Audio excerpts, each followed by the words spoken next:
Thank you,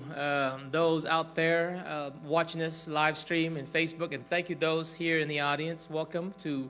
our Wednesday night youth Bible study. Before we go into our message today, Brother Kim is going to share a powerful message in the book of Mark. Before we go into that, some announcement there on your screen. This Sunday, we're going to start our Sunday night adult Bible study. It's going to be in the cafeteria. Starts at 6 p.m. in the cafeteria, okay? Followed by a fellowship dinner if you have time to join. And that starts this Sunday. And also March the 29th, it's a Saturday. If you have time, our brothers and sisters at Lao Unity Baptist Church is going to have a building devotion and a revival at their church. Their guest speaker is going to be Dr. Hompan from Dallas, First Baptist in Dallas. It's going to be March the 29th. The time is from 2 to 4. And members of our church, if you are wanting to go up there, I think there's a plan to maybe take our bus to go up there and or a convoy going up there. So please stay tuned and we'll have that information made available to you. And as always, if God puts in your heart, whether you're here or in the Facebook world, if God puts in your heart to partner with us financially, you can do that. You could tithe, you could text the word give, G-I-V-E, to your screen there and follow those instructions. They will take you to a secure site where you could give according to what God puts in your heart. And all of this will be tax deductible, and all of that will be made available for tax purposes. And if we can all rise, Brother Lennon's going to lead us into praise and worship.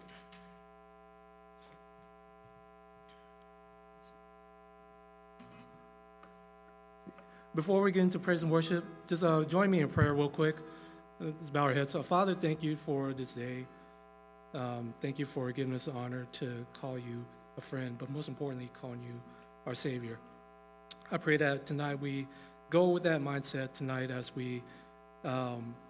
take in your word, whether it's through Brother Kim or through me. Father, we just pray that you be with us as we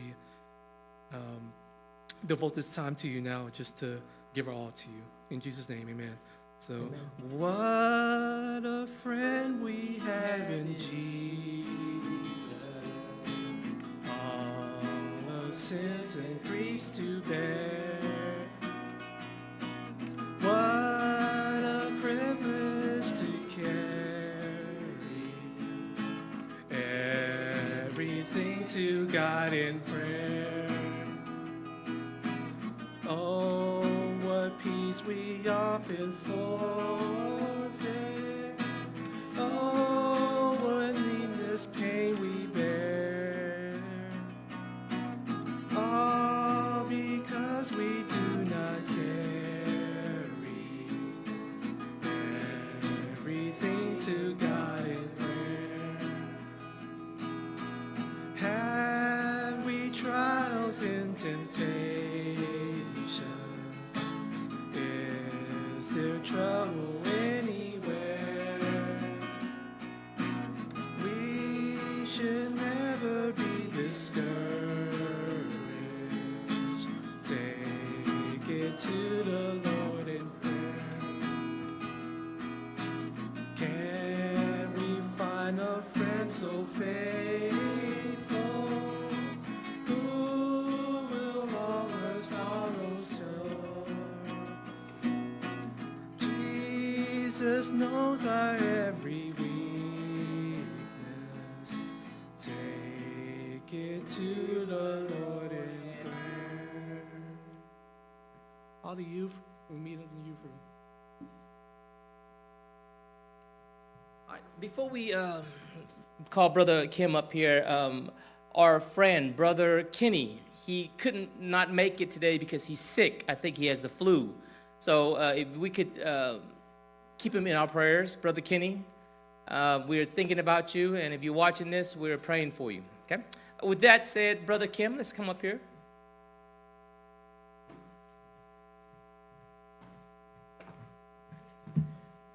You guys can have a seat. Okay. It's good to be in God's house again. Dad, you can have a seat, Dad. Okay. So it's good to be in God's house again with my family here with us and online. Anyways, it's such a joy to be up here. Okay, it brings us joy to continue each and every day, and thank you for watching online. But before we start, let me open in with a word of prayer, okay? Gracious Heavenly Father, Lord, thank you so much for this opportunity to be in your house tonight with brothers and sisters in spirit and here in person, Father. Lord, speak through me, use my inadequacies to fulfill your mission, Father. Let me speak through me, Father, Lord. We ask these things in Jesus' name we pray. Amen. ขอบคุณดีใจหลายขณะมีโอกาสมาเว้านำพี่น้องอีก Got it? Last week we learned about a man who was demon possessed. ที่แล้วนี่นะหมวดเฮาเรียนเรื่องคนหนึ่งอีตาหนึ่งที่มารอยู่ในตัวเรา okay? And in every story there's always a lesson that we can learn from. และอยู่ในคัมภีร์นี่นะมันมีเรื่องและทุกๆเรื่องนี่นะหมวดเฮามีโอกาสเรียนจากเรื่องอยู่ในคัมภีร์นี่นะและ the lesson that we can learn is that when we come to Jesus we must come to him with faith and in faith แล้วอันที่หมวดเฮาเรียนเท่าแล้วนี่นะยามใดหมวดเฮามาหาพระเจ้านี่นะหมวดเฮาต้องได้มาหาพระเจ้ามีนำหมวดเฮามีต้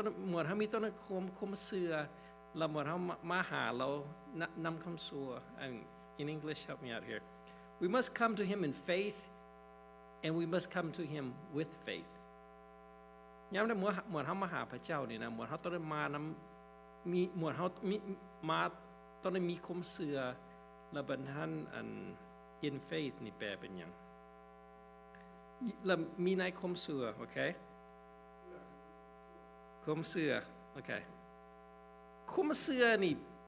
เป็นหยังพี่น้องมันเป็นหยังพี่น้องมันเป็นแนวอันที่หมวดเฮาเชื่อดีใจหลายหมวดเฮารู้สึกหากหมวดเฮาบ่เคยเห็น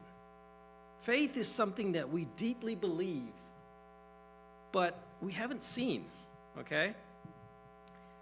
ความเชื่อนี่แปลว่าอันที่เฮามีที่เฮาบ่เห็นอยู่ในตาของเฮานะ Take a chance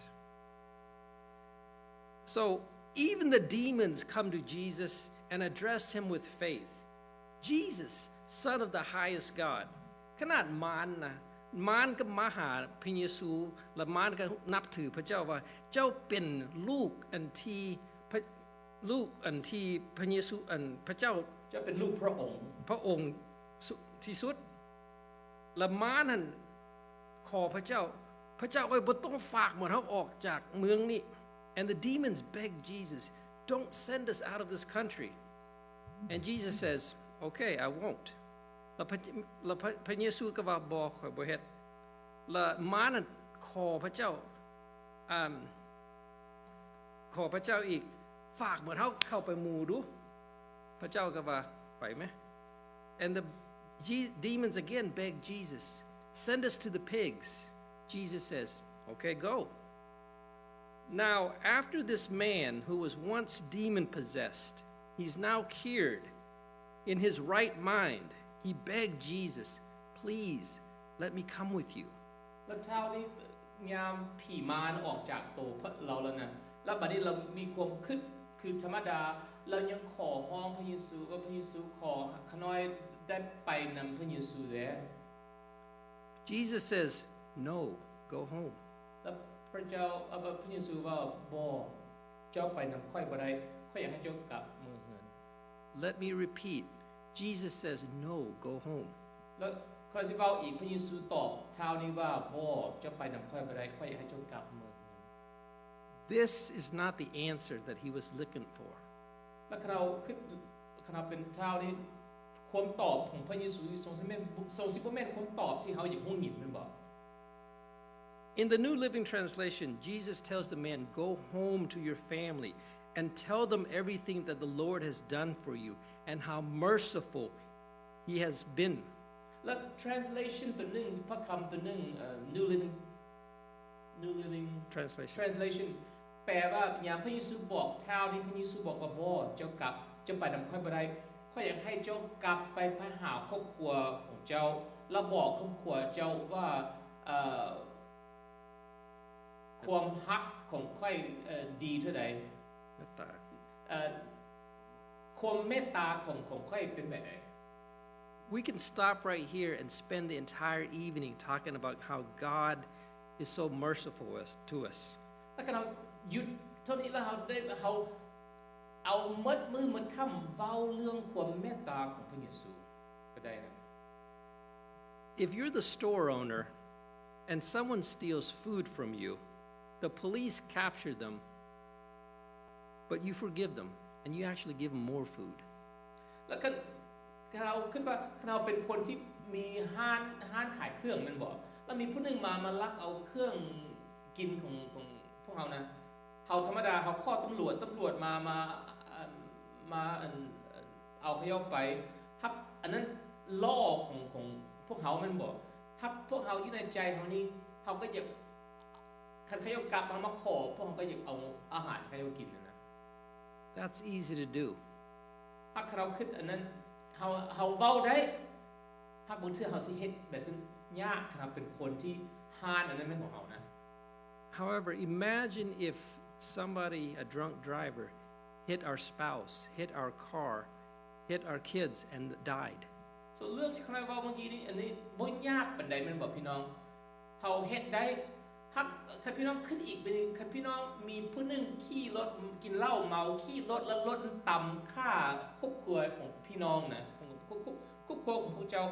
ความแค้นความเครียดของผู้เจ้านี่ทรงสิยากกันจะสิอภัยให้เขาเจ้า That is mercy when we forgive. แล้วก็เราคิดเรื่องสองที่ข้างที่ใครเว้านี่นะเรื่องผู้นึงลักอาหารออกจากห้านเจ้าหรือว่าผู้นึงที่ฆ่าครอบครัวเจ้าที่เจ้าอภัยให้เขาเจ้าที่ฆ่าครอบครัวเจ้าอันนั้นพี่น้องแม่นเมตตา mercy เมตตาภาษาอเมริกา Many times in our distress, we come to God in faith, but yet the answer that God delivers may not be the one that we were seeking. บางเทื่อพี่น้องยามใดเฮามีปัญหาแม่นบ่ครับปัญหานบอธิษฐานพระเยซูขอฮ้องพระเยซูนี่น่ะบางเทื่อความตอบอยู่ในใจเฮาอยู่ในอันที่ความตอบที่พระเยซูเอาให้เฮานี่บางเทื่อมันเป็นความตอบที่เฮาบ่อยากฮู้ยินหรือว่าเฮาบ่อยากได้นั่นน่ะ And if so, can we and will we still obey, praise, and worship God? แล้วคันความตอบที่พระเยซูเอาให้เฮาที่เฮาที่บ่อยากฮู้ยินหรือว่าเฮาบ่อยากได้นั่นน่ะยามเฮาขอนี่น่ะเฮาทรงสิมีโอกาสต่อไปเสื้อต่อไปบ่ของเสื้อพระเยซูต่อไปบ่ This once demon-possessed man, he did. แล้วคันเรากลับไปคิดเรื่องที่เฮาอ่านเฮาเรียนที่แล้วนี้ชาวที่มารเข้าใจเข้าในโตของเราหั่นน่ะยามมารออกจากโตเรารับความตอบของพระเยซูแล้วเราก็บ่ได้นำพระเยซูฮักเรากลับไปหาครอบครัวเราบ้านเราแล้วไปบอกคนเรื่องพระเยซู Okay, Jesus, if I can't go with you, I will stay here and tell others about you and how you have changed my life. แล้วขึ้นเราลงสิขึ้นเราสงสิเฮ็ดเราสงสิว่าโอเคพระเยซูคันครอยไปนั้นพระเยซูบ่ได้ครอยสิอยู่นี้ฮักครอยสิบอกหลายคนเรื่องความฮักความเมตตาของพระเยซูให้ขน้อย And that's the lesson I want us to think about today. When we come to Jesus, we must come to Jesus with faith and in faith, knowing that Jesus, just like the demons proclaimed, is the Son of the highest God. และความที่เฮียไม่ได้เฮาต้องคิดว่าพระเยซูยามเฮามาหาพระเยซูนี่เฮาต้องได้มีความเชื่อความหวังในพระเยซู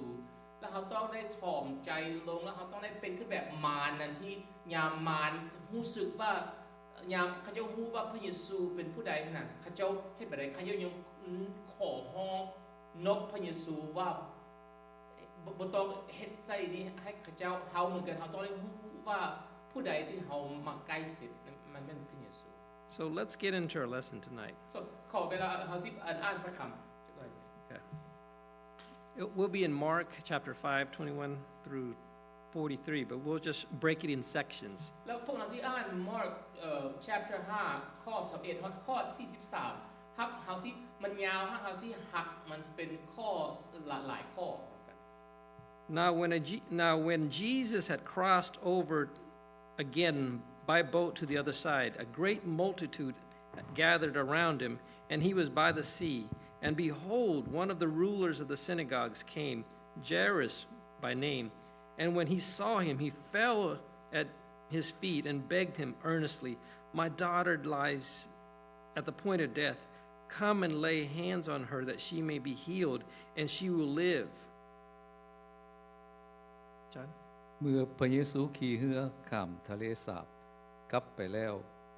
ที่เข็มทะเลสาบนั่นประชาชนหมู่ใหญ่ได้มาเต้าโฮมกันอ้อมพระองค์มีชายคนหนึ่งชื่อว่ายาอิโลได้มาหาพระเยซูเจ้า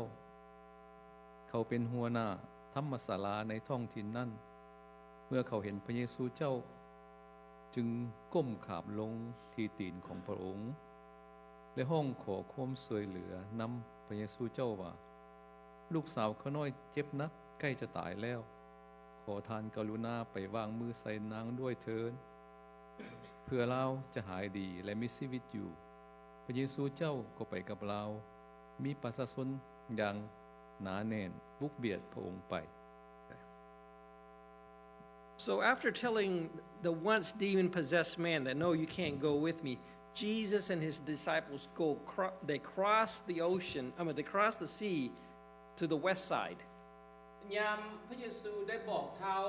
ที่มีมารอยู่ในโตเราบอกว่าเจ้านำค่อยบ่ได้พระเยซูกับ disciple ของพระเยซูนี่เข้าเรือบัดนี้เขาขี่เรือข้ามน้ำไปฝากwest side เบื้องซ้าย And when they arrived, a great multitude was awaiting for them, and they gathered around Jesus. แล้วยามเรือนี่ฮอดขี้ดินพื้นดินนั้นคนหลายคนเห็นพระเยซูแล้วเขาท่าพระเยซูแล้วเขาก็นำพระเยซูต่อ And one of the Jewish leaders of the synagogues, they came and fell begging Jesus. แล้วมีชาวยิวผู้หนึ่งเป็นหัวหน้าอยู่synagogue หรือว่าอยู่วิหารอยู่อันนั้นนะแล้วเรามาเห็นพระเยซูแล้วเราก็นกพระเยซู And he was begging, "Please, my daughter is dying. Come and lay hands on her that she may live." And แล้วพระก็บอกว่าขอห้องพระเยซูมานำขน้อยมามีลูกสาวขน้อยไข้แล้วขน้อยอยากให้พระเยซูไปหาลูกสาวขน้อย notice this man was asking Jesus and not demanding from Jesus. คิดว่าเท้านี้เพิ่นขอห้องพระเยซูเด้พี่น้องเพิ่นบ่ได้ขอใส่ขอห้องเราขอห้องพระเยซูไปนำเราบ่ได้บอกพระเยซูไปนำเรา When we come to Jesus, are we asking or are we demanding from Jesus? และยามใดเฮามาใกล้ชิดพระเยซูเฮาขอห้องพระเยซูหรือว่าเฮาห้องพระเยซู Have we seen this before, where a man comes before Jesus and begs him for healing? เราได้เห็นหลายครั้งพี่น้องที่มีคนมาหาพระเยซูมันขอห้องพระเยซูให้พระเยซู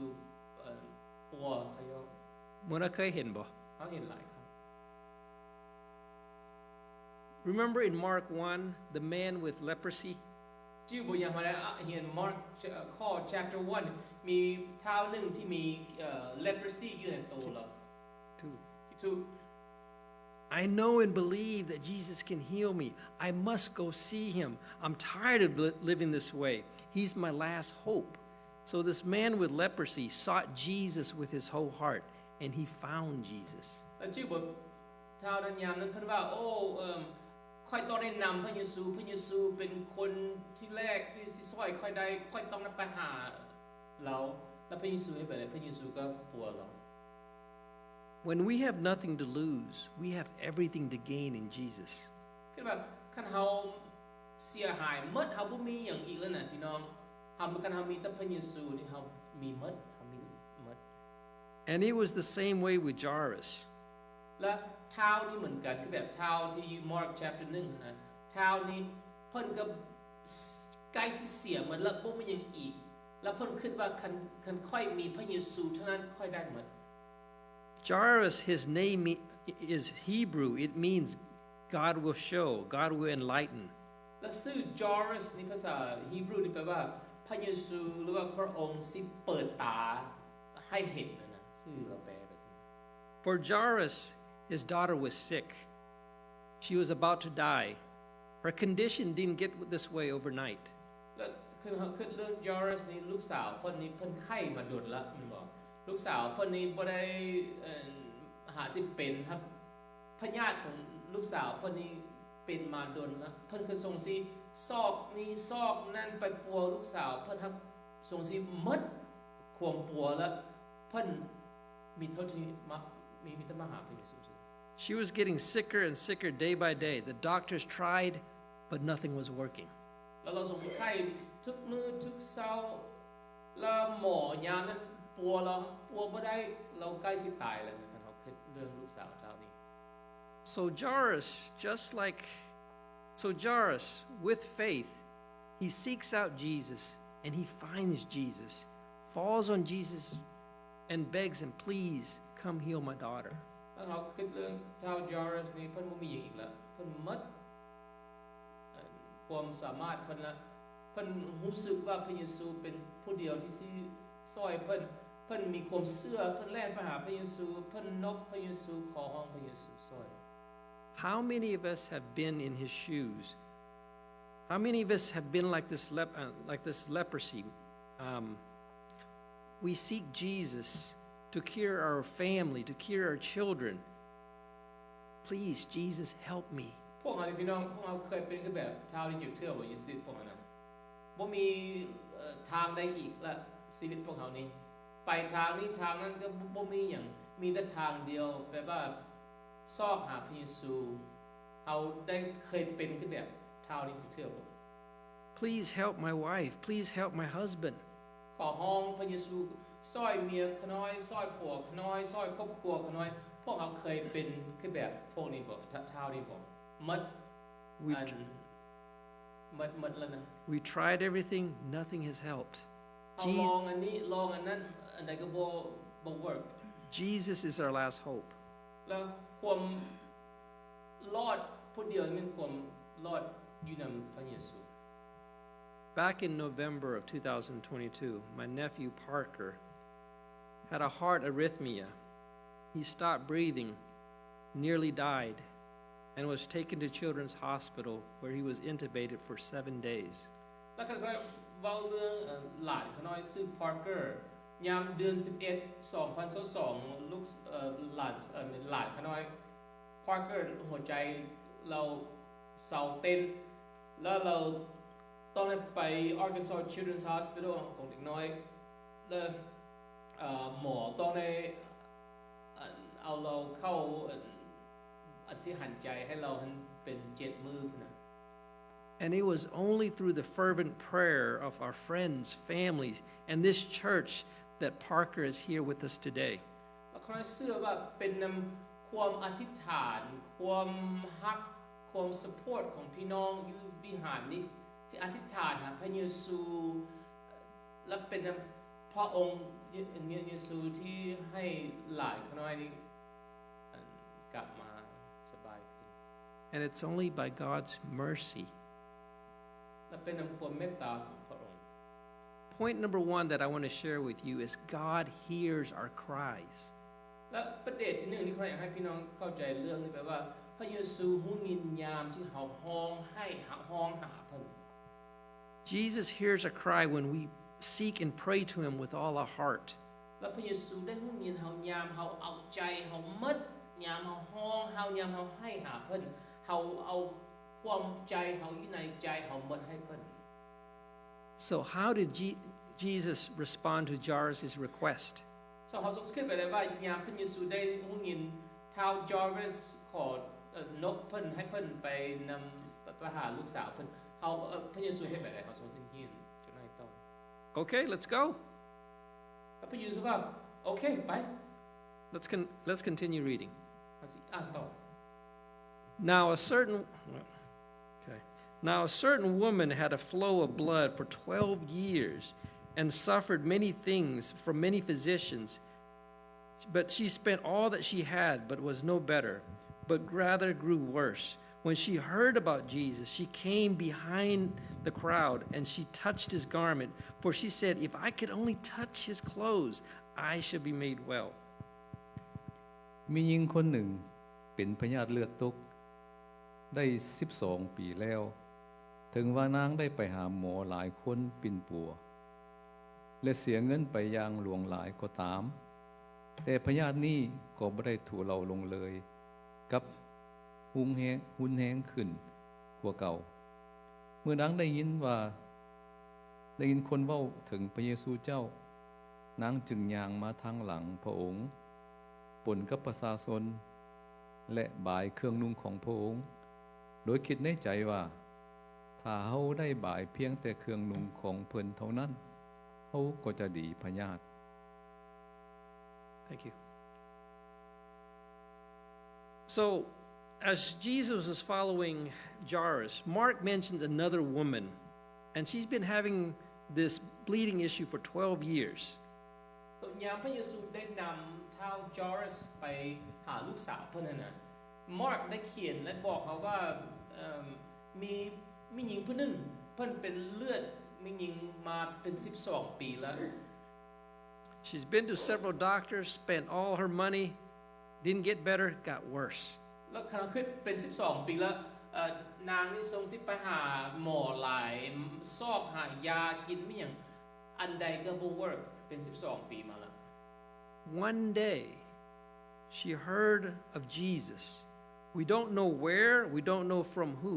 but she heard of Jesus. แล้วมีมื้อหนึงนางนี่เพิ่นทรงสิฮู้ยินเรื่องพระเยซูแม่นบ่แล้วพระคำบ่ได้บอกว่านางนี่ฮู้ยินเรื่องพระเยซูนำผู้ใดหรือว่าอยู่บ่อนใดฮักนางนี่ฮู้ชื่อพระเยซูฮู้ว่าเป็นพระเยซูเป็นผู้ใด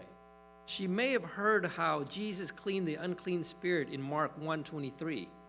บางเทื่อเพิ่นได้ฮู้ยินคนที่บอกเพิ่นเรื่องพระเยซูได้ไล่ผีออกที่เฮาได้เรียนมานะ Or how Jesus healed Peter's mother-in-law, Mark 1:30. หรือว่ายามเฮาได้บางเทื่อนางนี่ได้ฮู้ยินว่าพระเยซูได้ปัวแม่ของปีเตอร์ Or was it the leper in Mark 1:40? หรือว่าเราได้ฮู้ยินเรื่องเท้าที่มีleprosy ที่พระเยซูได้ปัวนะ Or was it the paralytic man that came through the roof? หรือว่าเป็นเท้าที่ลอยที่หมู่เพิ่นได้เอาเพิ่นลงมาอยู่เทิงเฮือนนั่นน่ะ Or was it the man with the withered hand? หรือว่านางนี่ได้ฮู้ยินเรื่องนี้นำเท้าที่มือเพิ่นน้อยลงนั่นน่ะ It's not important which story she heard. What's important is that she heard and believed. เรื่องว่านางนี่ฮู้ยินนำผู้ใดนี่มันบ่สำคัญเท่าที่นางนี่ฮู้ยินและนางนี่เชื่อ Scripture tells us in Romans 10:17, faith comes by hearing and hearing the word of God. แล้วพระคำได้เคยบอกว่าความเชื่อนี่แหละพี่น้องให้ที่เฮาได้ฮู้ยินและพวกเฮาได้ทำมันที่พวกเฮาฮู้ยินนะ Just like the leper, she seeks Jesus in faith and with faith. คือแบบเท้าที่เป็นKatu. คือทุเพิ่นก็ไข้เพิ่นก็นำพระเยซูหมดใจเพิ่น She runs after Jesus, แล้วพระคำบอกว่านางนี่แล่นนำพระเยซู not casually walking, แล้วนางนี่บ่ได้ย่างสบายนางนี่มีความต้องได้เฮ็ด urgency ของเพิ่นนะสำหรับการ She pushes her way through the crowd, comes behind him and just touches his คิดว่าพระ clothes. คำบอกครับว่านางนี้ได้ซุกคนออกจากเราให้เราเล่น นไปหาพระเยซูเรารู้สึกว่าโอ้พระเยซูเป็นผู้ที่ปัวขน้อยแล้วเราซุกขอได้จับเสื้อของพระเยซู May we all run to Jesus just like she with intensity and need. พวกเขาเหมือนกันพี่น้องพวกเขาทรงสิเป็นคือแบบนางนี่นะตอนนี้รู้สึกว่าเฮามีบ่มีหยังละเฮามีแต่พระเยซูเฮาต้องได้เล่นนำพระเยซูมีความหวังความ energy บ่แม่นเฮาเฮ็ดสบายเฮาต้องได้เป็นคือแบบนางนี่นะ Let's read on to see what happens. เราอ่านต่อว่าเป็นเรื่องเกิดอะไรต่อ Immediately the fountain of her blood was dried up, and she left and she felt in her body that she was healed of her affliction. And Jesus immediately, knowing himself that the power had gone out of him, turned around and said, "Who touched my clothes?" But the disciples said to him, "You see the multitude thronging you, and you said, 'Who touched me?'" He looked around to see who had done this thing, but the woman, fearing and trembling, knowing what had happened, came and fell down before him and told the whole truth. And he said to her, "Daughter, your faith has made you well. Go in peace and be healed of your affliction." ในขณะที่นางบ่ายเครื่องนุ่งของพระองค์และพญาติเลือดตกนั้นก็หยุดทันทีนางรู้สึกในตัวว่าตนดีพญาติแล้วฝ่ายพระเยซูเจ้าก็รู้ได้ในทันทีว่าฤทธิ์ได้ออกจากพระองค์ดังนั้นพระองค์จึงอวยหน้ามาทางประชาชนและถามว่าผู้ใดบ่ายเครื่องนุ่งเอาพวกสาวกของพระองค์ตอบว่าท่านก็เห็นแล้วว่าประชาชนบุกเบียดท่านส่ำใดเป็นหยังท่านจึงถามว่าผู้ใดบ่ายท่านแต่พระเยซูเจ้าได้เหลียวไปอ้อมๆพระองค์เพื่อซอกเบิ่งว่าผู้ใดเป็นผู้เฮ็ดส่วนหญิงผู้นั้นก็ย่านกลัวจนตัวสั่นเพราะฮู้ดีถึงสิ่งที่ได้เกิดขึ้นกับตนฉะนั้นนางจึงขาบลงที่ตีนของพระเยซูเจ้าแล้วเว้าความจริงทั้งหมดสู่พระองค์ฟังพระเยซูเจ้ากล่าวแก่นางว่าลูกหญิงเอ๋ยความเชื่อของเจ้าเฮ็ดให้เจ้าดีแล้วจงไปเป็นสุขและดีพญาติสา Thank you. So after touching Jesus' garment, she was cured. so เขาได้อ่านว่ามีแต่ความนางนี่จับเสื้อพระเยซูนี่พญาติเพิ่นก็หายไป Jesus felt power had gone out of him and said, "Who touched me?" แล้วพระเยซูรู้สึกว่าความพลังของพระนี้ออกจากตัวเราไปน้อยนึงแล้วเพิ่นรู้สึกนั้นแล้วเพิ่นถามว่าผู้ใดมาจับเสื้อข่อย His disciples thought, "There's hundreds of people around you, and you say, 'Who touched me?'" แล้วดิไซเพิ่นก็ถามตอบว่าเบิ่งแม่อาจารย์มีคนหลายคนนี่ไผสิฮู้ว่าผู้ใดสิมาจับเสื้อเจ้า But this woman knew แล้วนางนี่ฮู้ว่าผู้ใดจับเสื้อ Fearing and trembling, she came before Jesus and confessed. แล้วความญาติความ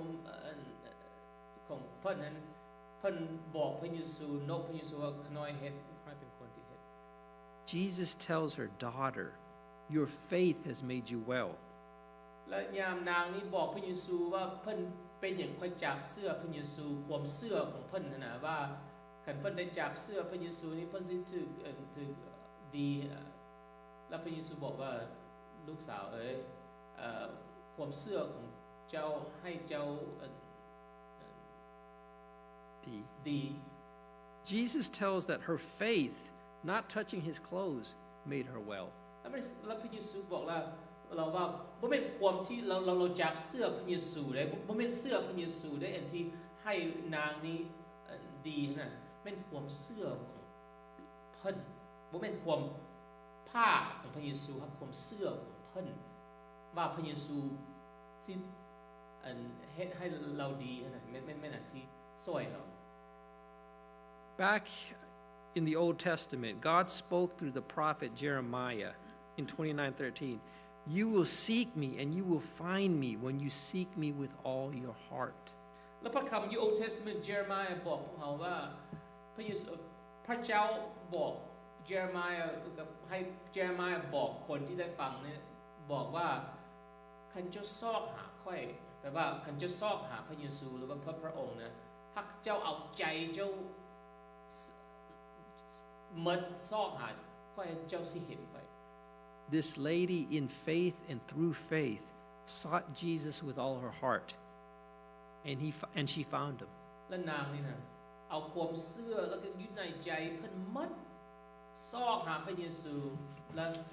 นางนี่ก็เจอความหวังความพลังของพระเยซูเจอพระเยซูแท้ And when she found Jesus in faith she asked and through faith she believed and that made her well และยามเพิ่นได้เจอพระเยซูความเชื่อเพิ่นได้ขอถามพระเยซูความเชื่อเพิ่นได้เชื่อว่าพระเยซูสิปัวเพิ่นก็ถูกปัวเป็นความเชื่อของเพิ่น And that's the second point that I want to make that Jesus responds to those who are in pain แล้วประเด็นที่สองนี่ครั้งอยากให้พี่น้องฮู้เรื่องเลยว่าพระเยซูได้ตอบพวกเขาหรือว่าใกล้ชิดพวกเขายามพวกเขามีความเจ็บยุพยาธิของพวกเขา The Bible cannot lie Jesus can and will be found when we seek him with all our heart แล้วพระคำเคยบอกเขาแล้วพระคำก็บ่ตัวพี่น้องคันเฮาซอกหาพระเยซูเฮาเอาใจเฮาหมดซอกหาพระเยซูนี่นะเฮาสิเจอพระเยซู So let's read on. Okay, 30. Okay. While he was still speaking, some came from the rulers of the synagogue's house who said, "Your daughter's dead. Why trouble the teacher any further?" As soon as Jesus heard this was spoken, he said to the ruler of the synagogue, "Do not be afraid, but only believe." Okay, where are we? And he permitted no one to follow him except Peter, James, and John, the brother of James. อาจารย์ ในขณะที่พระเยซูเจ้ายังกล่าวอยู่ก็มีผู้นำข่าวบางคนมาแต่เฮือนยาอีโลมาบอกว่าลูกสาวของเจ้าตายแล้วยังรบกวนอาจารย์เฮ็ดหยังแต่พระเยซูเจ้าบ่สนใจนำสิ่งที่พวกเขาได้เว้านั่นแต่กล่าวแก่ยาอีโลว่าอย่าวิตกเลยจงเชื่อเท่านั้นพระองค์บ่ทรงอนุญาตให้ผู้ใดไปนำพระองค์นอกจากเปโตรยาโคโบและโยฮันน้องชายของยาโคโบ 38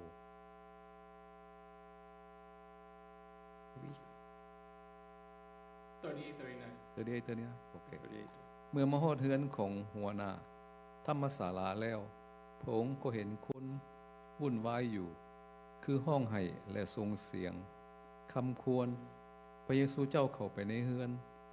แล้วกล่าวแก่พวกเขาว่าพวกเจ้าวุ่นวายและห้องไห้คำควรเฮ็ดหยังเด็กหญิงผู้นี้บ่ได้ตายดอก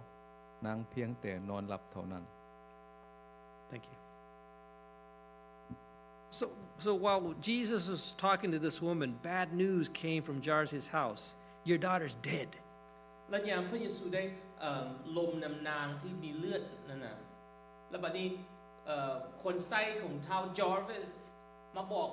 เพิ่นว่าโอ้ลูกสาวจะตายแล้ว I want us to put ourselves in Jairus' shoes. แล้วบัดนี้เขาอยากให้พี่น้องเอาไปคิดคือพี่น้องเป็นชาวจอร์จนี่ When bad news hits us, what's our first response? ยามใดเฮาฮู้ยินข่าวบ่ดีหั่นน่ะพี่น้องใจเฮาความคิดเฮาเฮ็ดหยังยามเฮารู้สึกบ่ดีนะ Do we get mad? Do we get upset? Do we get anxious? Do we cry? เฮาใจหายเฮาคิดยากเฮาใจน้อยเฮาเฮ็ดแบบใดพี่น้อง Right. เฮาให้แบบใด Or do we stop, get on our knees and pray through faith? หรือว่าเฮาหยุดเฮาก้มลงอธิษฐานเข้าไปใกล้ชิดพระเยซูเชื่อพระเยซูเฮาให้แบบใดยามเฮายินข่าวบ่ดี We can find assurance and comfort in Jesus despite whatever storm or bad news comes our way. เฮาทรงสิใกล้ชิดพระเยซูยาม ชีวิตเฮานี่มีปัญหาพี่น้อง So Jesus comforts Jairus.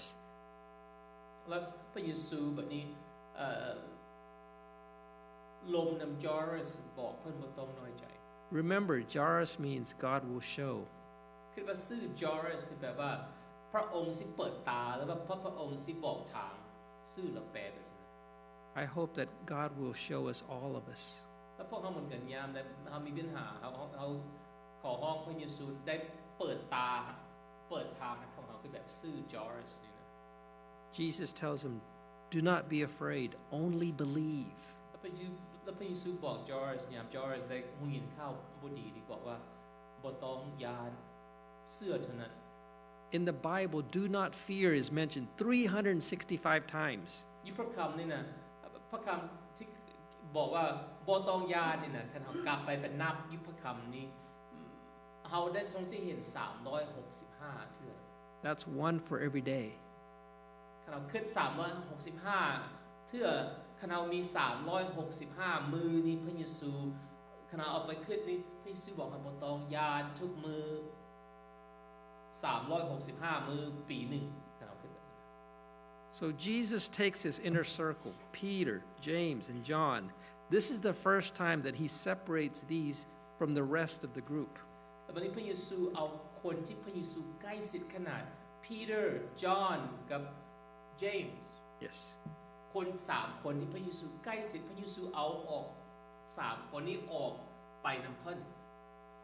So when they arrived at Jairus' house, many people were shouting, they were crying loudly. และยามเขาเจ้าได้ใกล้เฮือนจอรัสนี่มีหลายคนอยู่มันห้องให้ And Jesus says, why be so loud? พระเยซูบอกว่าพวกเจ้าคือว่านานไปให้หยัง The child's not dead. She's just sleeping. แล้วพระเยซูว่า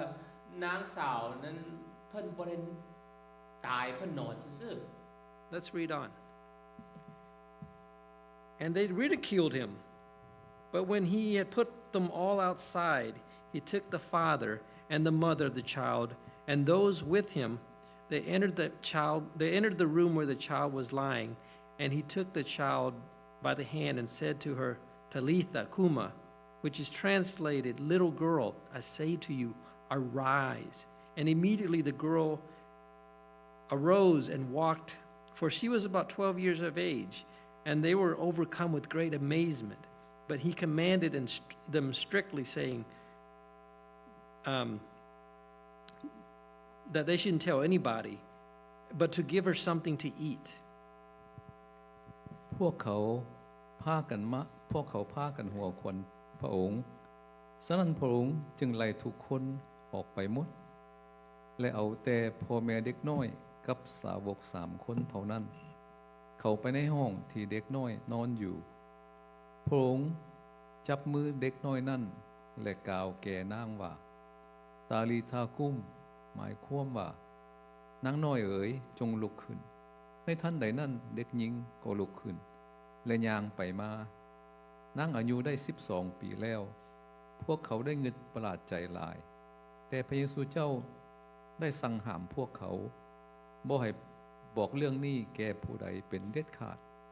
แล้วพระองค์ก็กล่าวว่าจงเอาอาหารมาให้นางกิน Thank you. She's not sleeping. She's dead. Do you think we're stupid? แล้วบัดนี้คันเฮาคิดคนทรงสิยามคนได้ฮู้ยินพระเยซูบอกเขาว่าโอ้นางนี่บ่ได้ตายนางนี่นอนซื่อๆคนหลายคนคันเฮาคิดทรงสิคิดว่าห่วยนางนี่ตายนะนางนี่บ่ได้นอนนะพวกเจ้าคือคิดว่าพวกเขาโง่วะ Realize that people in this world are not the same. เอาตอนนี้เข้าใจพี่น้องว่าคนอยู่ในโลกนี้น่ะพวกเขาบ่คือกันพี่น้อง Not all are nice. บางคนก็บ่ดีบ่นิสัยดี Not all are friendly. Not all believe. บางคนก็บ่เชื่อพี่น้อง So when people mock you, they ridicule you or hate you for your faith in Jesus, remember what John 15:18 says, that if the world hates you, they hated me first. แล้วคันเฮาคิดเนี่ยพี่น้องเรื่องความเชื่อพวกเฮานี่นะคันเขาเจ้าหัวซะพวกเฮาเว้าซะเฮาว่าพวกเฮาบ้าพวกเฮาโง่บ่ต้องน้อยใจพระคำบอกพวกเฮาว่าน้อยโลกนี้คนยุโลกนี้สั่งพวกเฮาแปลว่าเขาเจ้าสั่งพระเจ้าก่อน So when Jesus put all the non-believers outside, he took the mother and the father, along with Peter, James, and John, to the room where the child was sleeping. พระเยซูบอกคนที่บ่เชื่อเพิ่นนั้นออกเฮือนแล้วพระเยซูเอาเพิ่นกับ disciple 3 คนเพิ่นกับพ่อกับแม่ของนางนี่ละพาไปหาห้องที่นางน้อยนี่นอนอยู่นั่น Jesus takes the child's hand and says, "Little girl, arise." พระเยซูได้จับมือนางนี่บอกว่าสาวน้อยเอ้ยนางน้อยเอ้ยลุกขึ้น And immediately she rose and walked. แล้วบัดนี้นางนี่ก็ลุกขึ้นแล้วก็ย่างต่อ Jesus commands her parents not to tell anybody. แล้วพระเยซูบอกพ่อแม่เพิ่นว่าบ่ต้องบอกผู้ใดว่าข้อยเฮ็ดนี้ If that was us, could we do it? Could we keep our mouth shut? คันเฮานี่พี่น้องคันเฮาเป็นพ่อแม่ของนางนี่แล้วเห็นลูกเฮานี่ตายแล้วบัดนี้กลับมาคืนแล้วมีผู้นึงบอกว่าบ่ต้องบอกผู้ใดนี่เฮาสิมิดบ่พี่น้องเฮาสิมิดได้บ่เฮาสิบ่บ่เว้าหยังบ่เฮ็ดบ่ได้บ่พี่น้อง When God changes us, can we stay silent? เฮาได้พี่น้องยามพระเยซูได้เปลี่ยนเฮาเอาใจให้ไม่ให้เฮายามพี่น้องยามเฮาฮู้ว่าเฮาสิได้ไปสวรรค์เฮามีความหวังความดีใจนี่เฮามิดได้บ่ Can't. มิดบ่ได้พี่น้อง So Jesus says, give her something to eat. Some translation says, give her some meat to eat. และพระเยซูบอกนะบอกพ่อแม่เพิ่นว่าเอาอาหารให้เพิ่นกินและคันเฮาบาง translation ว่า Bible ของอเมริกาแปลว่าเอาซีนให้เพิ่นกิน Sick people don't eat meat. คิดว่าพี่น้องคนที่ไข้นะบ่กินซีน People who are well eat meat. และคนที่มีคนที่บ่มีพยาธิหรือว่าคนที่สุขภาพดีน่ะกินซีนพี่น้อง And this girl was well. และนางนี้เพิ่นสุขภาพดี Imagine her being her parent to see your child restored. แล้วคันพี่น้องเป็นพ่อแม่เพิ่นนางนี่นะแล้วได้เห็นลูกสาวเพิ่นลูกสาวเจ้าตายละครั้งหนึ่งแล้วบัดนี้กลับมาคืนนี้พี่น้องสุดจะขึ้นไปได้ The last point that I want to make is Jesus has authority over the power of death. แล้วประเด็นที่3นี่ขออยากให้พี่น้องเข้าใจว่าพระเยซูนี่เพิ่นมีพลังเกินก้นหรือว่ากายก้นเป็นความตาย As we conclude เหนือก้นความตาย As we conclude tonight, I want us to remember that as we come to Jesus in our times of distress, in our times of pain, in our times of sorrow, we must come to Jesus in and with faith, knowing that He is the Son of the highest God. และยามใดเขาอยากให้พี่น้องเข้าใจเรื่องนี้นะพี่น้องให้เอาไปคิดนะว่ายามใดเฮามีปัญหายามใดเฮาทุกข์ใจพยาธิยามเฮามาหาพระเยซูนี่เฮาต้องให้เข้าใจว่าเป็นผู้ใดที่เฮามาไกลสิทธิ์เฮามาขอเฮามาเชื่อเป็นพระเยซูลูกของพระองค์ Jesus tells us in John 16:33 that in this life we will have trials and tribulations. และพระเยซูได้บอกเฮาหลายครั้งนี้พระคำJohn 16:3. บอกว่าชีวิตนี้พี่น้องพวกเฮาสิมีหลายอันที่มาสิมาทุกข์ใจเฮาสิถูกลองมีหลายอันที่ชีวิตเฮายามเฮาอยู่ในโลกนี่นะสิมีหลายอันที่มาเข้าเฮาเข้ามาสิมาเข้าใจเฮา We will have sickness, heartaches, and we will have storms. เฮาสิไข้เฮาสิมีหัวใจเฮาสิน้อยใจแล้วเฮาก็สิมีวุ่งลายอยู่ชีวิตเฮาพี่น้องชีวิตนี่นะ But rest assured that we can have peace and courage in Jesus who has overcome them all. แล้วเฮาต้องได้ดีใจเฮาต้องสรรเสริญว่าเฮามีพระเยซูที่มีพลังหมดอันที่ เขาได้เป็นนี่ Thank you. ขอบใจพี่น้อง Brother Chancey, thank you for saving me again. Would you My close this? pleasure. Would you close this in Of prayer? course. Thank you. Let's go in the word of prayer. Dear Father God, thank you so much, Father, for everything that you have done for us. You again, Father, you alone is the great physician. Despite the countless doctors that these people have been to, all the medicine and everything that they have done, disease, heartache, trials and tribulations still plagues us all. But you, Father God, you're the one true good doctor, the good physician that can cure anything and everything. All we have to do is just believe and don't be afraid, just like how he told Jared to have faith. And we should have faith like the woman who was bleeding for 12 years. We should have faith when we hear the bad news that someone died. But we know that in you we live. And Father God, thank you. Thank you for being a God that we can turn to and be reassured that through this life, whether trials and tribulations or anything, we know that you have overcome them and that in you we would overcome these things as well. And Father God, be with us throughout this week and be with us on Sunday as we come back to rejoice and to celebrate who you are. And that is the Son of God. In you, salvation in heaven is secured. And thank you, God, for everything. I pray this in Jesus' name. Amen. Amen.